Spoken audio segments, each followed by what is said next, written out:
Well, shocking testimony today about the safety of our food. Members of Congress heard that the federal government, the powerful meat industry, and its lobbyists aren't telling American consumers the whole truth about the safety of our food. Imagine that.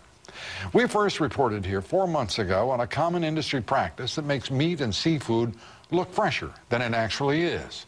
As Lisa Sylvester now reports, consumer groups are now demanding an end to that deceptive practice. Guess how old this meat is. Despite its bright red coloring, it's actually nearly 2 years old, spoiled and well past its expiration date, according to an Energy and Commerce Congressional Subcommittee. Large food companies have been injecting meat packaging with carbon monoxide that gives it an artificial fresh look. The committee chair grilled meat industry executives, saying consumers are being duped because the products are not labeled. In fact, some meat packages say all natural. Should science be allowed to deceive the consumer of the product they're about to purchase?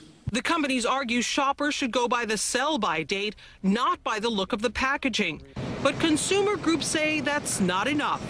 This sell-by date is so small that I can hardly see it with my progressive lenses, and an elderly person would not be able to see it.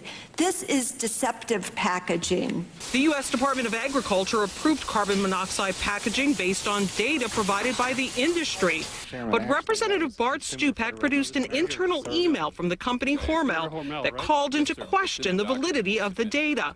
Hormel acknowledges the memo but says the process is still safe. The industry points out there have been no deaths or illnesses. It allows us to pack case-ready product in our plant and provide the maximum available shelf life to consumers and provide them with a tamper-proof, leak-proof package that they then can rely on in their own homes. Many major U.S. meat companies have told the government they either plan to or are opening to warning consumers that they can't rely on the color of meat to tell freshness. The European Union, Japan, and Canada have all banned the use of carbon monoxide in packaging. Now, the Food and Drug Administration has never done an independent review looking into the safety of carbon monoxide as a color fixative. Instead, the FDA determined that it fell in a classification of chemicals generally recognized as safe. Lou? Generally recognized as safe. The United States falling behind the European Union, Japan, and other countries in banning this practice.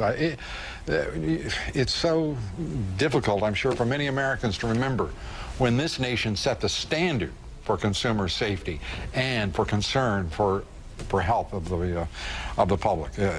Thank you very much, Lisa. Lisa Sylvester reporting from Washington.